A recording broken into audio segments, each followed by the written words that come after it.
जय हिंद, वंदे मातरम। उदाहरण के लिए मैकडॉनल्ड्स कंपनी का हर रेस्तरां एक जैसा दिखता है। कंपनी का प्रयास रहता है कि हर आउटलेट की बनावट, वहां के कर्मचारियों का ग्राहकों से बात करने का तरीका आदि एक समान हो, ताकि हर चीज से ऐसे इशारे दिए जा सके जो ग्राहक के अंदर नियमित रूप से कंपनी के उत्पादों का सेवन करने की आदत विकसित करे। मैकडॉनल्ड्स की ही तरह कई अन्य फूड चेन कंपनियों ने भी अपने खाद्य पदार्थों को विशेष रूप से इस तरह बनाया है, जिनका सेवन करते ही ग्राहक को फौरन इनाम मिलने का एहसास हो। जैसे कि फ्रेंचाइज को विशेष रूप से इस तरह बनाया जाता है कि उसे मुंह में रखते ही आपको फौरन चिकनाई युक्त नमकीन स्वाद मिले। ये ऐसा स्वाद है जो आपके मुंह में जाते ही आपके दिमाग के आनंद केंद्रों को संकेत भेजता है, जिससे दिमाग इस इनाम को याद कर लेता है और फिर बार-बार यही इनाम पाने की आदत का फंदा तैयार कर लेता है।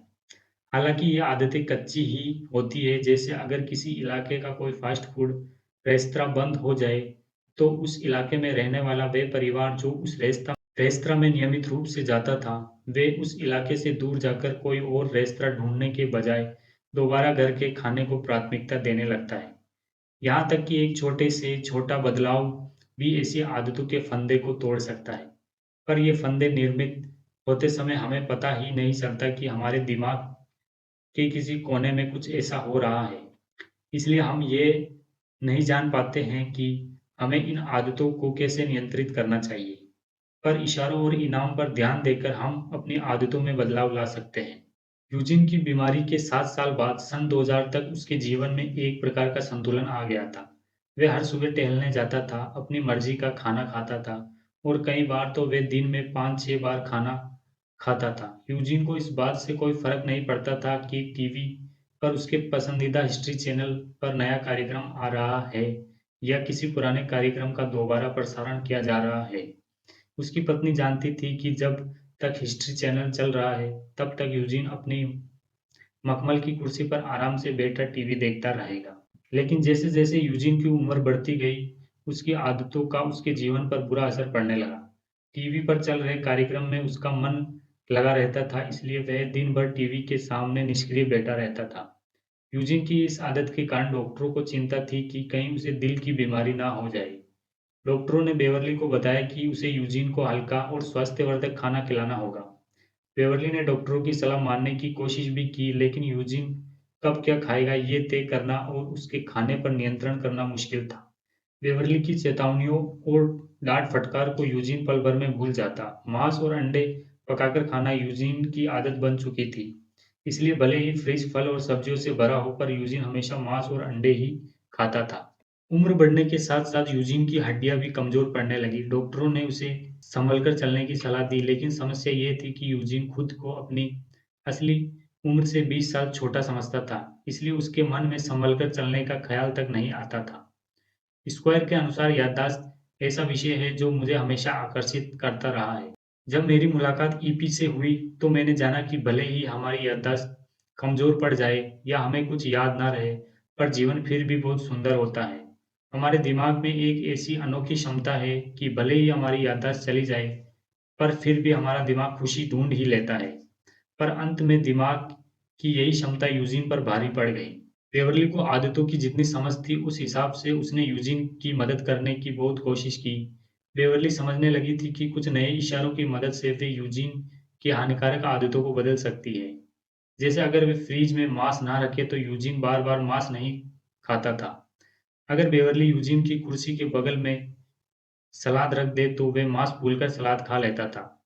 धीरे-धीरे यूजीन को मांस और अंडे की जगह सलाद खाने की आदत पड़ गई और इस तरह उसकी खान-पान की आदतों में सुधार आ गया। हालाँकि इसके बावजूद यूजीन की तबीयत बिगड़ती चली गई। एक दिन यूजीन अचानक चिल्लाया। बेवर्ली दौड़ी-दौड़ी आई। यूजीन अपना सीना थामे दर्द से कराह रहा था। बेवर्ली ने फौरन एम्बुलेंस बुलाई।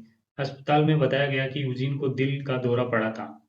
दर्द कम होने पर यूजीन ने अस्पताल के बिस्तर से उठने की कोशिश की, पर नाकाम रहा। पूरी रात अस्पताल के बिस्तर के दूसरे कोने पर सोने की कोशिश में वह अपने शरीर पर लगाई गई मशीनों के तार और सलाइन के ट्यूब आदि को खींचकर निकालने की कोशिश करता रहा। इसके कारण बार-बार अलार्म बजा और नर्स दौड़कर उसके कमरे में आना पड़ा। नर्स यूजिन के शरीर पर लगाए गए सेंसर को फिर से ठीक करती, उसे ज़्यादा हिलने-डुलने से मना करती और वापस चली जाती। फिर भी जब बार-बार यूजीन वही सब दोहराता रहा, तो उनकी देखभाल करने वाली नर्स ने यूजीन को चेतावनी दी कि अगर आपने ये सब बंद नहीं किया, तो आपको रस्सी से बाँध दिया जाएगा। पर यूजीन पर इस चेतावनी का कोई असर नहीं पड़ा क्योंकि वह कुछ ही क्षणों में सब कुछ भूल जाता था। फिर यूजीन की बेटी कैरल राइस ने एक रास्ता निकाला। उसने नर्स को यूजीन की तारीफ करने को कहा। उसने नर्स से कहा कि जब भी वे यूजीन के कमरे में जाए, तो इस बात के लिए उसकी तारीफ करे कि वे शांत बैठने की पूरी कोशिश कर रहा है। कैरल ने नर्स से कहा कि इस बात को यूजीन के सामने बार-बार दोहराइए। कैरल के अनुसार हम चाहते थे कि यूजीन के लिए ये उसके अभिमान का विषय बन जाए। हम बार-बार दोहराते थे कि पापा सभी तारों और सेंसर को ठीक से लगाकर आप विज्ञान का भला कर रहे हैं। आखिरकार नर्स ने केरल की बात मानकर यूजीन की तारीफ करना और उसके साथ स्नेहपूर्ण ढंग से पेश आना शुरू किया। यूजीन को ये सब बहुत अच्छा लगा। वे इतना खुश रहने लगा कि जब वह नर्स की कही हर बात को मानने लगा। इसके 1 सप्ताह बाद ही यूजीन को अस्पताल से वापस घर जाने की इजाज़त मिल गई। फिर सन 2008 की शरद ऋतु में अपने घर में यूं ही चलते समय यूजीन अंगीठी से ठोकर खाकर गिर गया। इस हादसे में उसका कूल्हा टूट गया। अस्पताल में यूजीन के भर्ती होने पर स्क्वायर और उसके सहकर्मी को चिंता हुई कि अब शायद यूजीन ये याद नहीं रख पाएगा कि वे कहाँ हैं, जिसके चलते उसे पैनिक अटैक आने का खतरा है। इस समस्या को सुलझाने के लिए उन्होंने यूजीन के बिस्तर के बगल में पर्चियाँ रखना शुरू कर दिया, जिन पर ये लिखा होता था कि वे कहाँ हैं और उसे वहाँ क्यों रखा गया है। इसके साथ ही अस्पताल में यूजीन के कमरे की दीवारों पर उसकी बच्चों की तस्वीरें भी लगा दी गई। यूजीन की पत्नी और बच्चे रोजाना उसे मिलने अस्पताल आते थे। हालांकि यूजीन को कभी इस बारे में कोई चिंता नहीं हुई। उसने एक बार भी नहीं पूछा कि वह अस्पताल में क्यों है। स्क्वायर के अनुसार यूजीन ने अब शायद अपने जीवन की अनिश्चितता से समझौता कर लिया था। यूजीन को याददाश्त खोए 15 साल हो चुके थे। अब शायद उसका दिमाग ये जान चुका था कि उसके जीवन की कुछ ऐसी बातें हैं जिन्हें वे कभी नहीं समझ पाएगा और इस मानसिक समझौते ने उसे एक अलग ही शांति का एहसास कराया।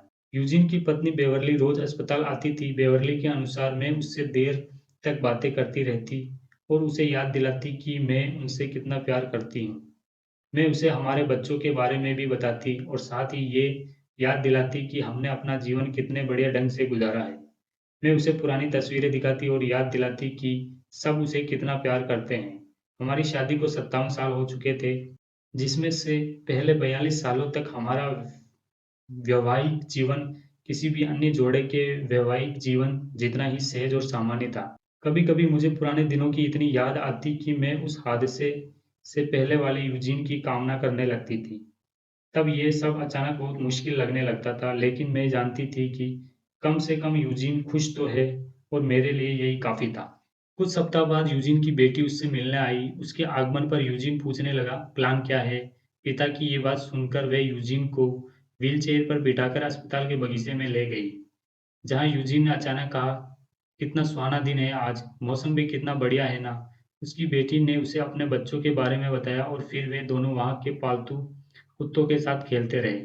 केरल को लग रहा था कि शायद यूजीन को जल्द ही घर लौटने की इजाज़त मिल जाएगी। सूर्यास्त होने वाला था, इसलिए केरल यूजीन को अस्पताल के अंदर ले जाने लगी। यूजीन ने उसकी ओर देखा। "मैं बहुत भाग्यशाली हूँ कि मुझे तुम जैसी बेटी मिली," यूजीन ने कहा। केरल हैरान रह गई। उसे याद नहीं आया कि यूजीन ने आखिरी बार उससे ऐसी कोई बात कब की थी। उसने यूजीन को जवाब दिया, "मैं भाग्यशाली हूँ कि आप मेरे पिता हैं। कितना सुहाना दिन है ना आज, है ना?" यूजीन ने फिर वही बात शुरू कर दी। उस रात 1 बजे बेवर्ली को अस्पताल से फ़ोन आया। डॉक्टर ने बताया कि यूजीन को दिल का दौरा पड़ा था। डॉक्टरों ने उसे बचाने की पूरी कोशिश की, पर वे असफल रहे। यूजीन की मृत्यु हो चुकी थी, पर मृत्यु के बाद भी शोधकर्ता यूजीन के योगदान को सराहते थे। कई प्रयोगशालाओं और मेडिकल स्कूलों में उसके दिमाग के स्कैन स्पॉट्स का अध्ययन किया गया। बेवर्ली के अनुसार यूजीन ने विज्ञान की प्रगति के लिए जो भी किया है, उसके बारे में जानकर उसे बहुत गर्व महसूस होता। हमारे विवाह के कुछ ही समय बाद एक दिन उसने मुझसे कहा था कि वे अपने जीवन में कोई महत्वपूर्ण काम करना चाहता है, कुछ ऐसा जिससे संसार के हर इंसान को लाभ हो, और आखिरकार उसने ऐसा कर दिखाया। बस फ़र्क सिर्फ़ इतना है कि यह सब उसको याद नहीं रहा। धन्यवाद। जय हिंद, वंदे मातरम।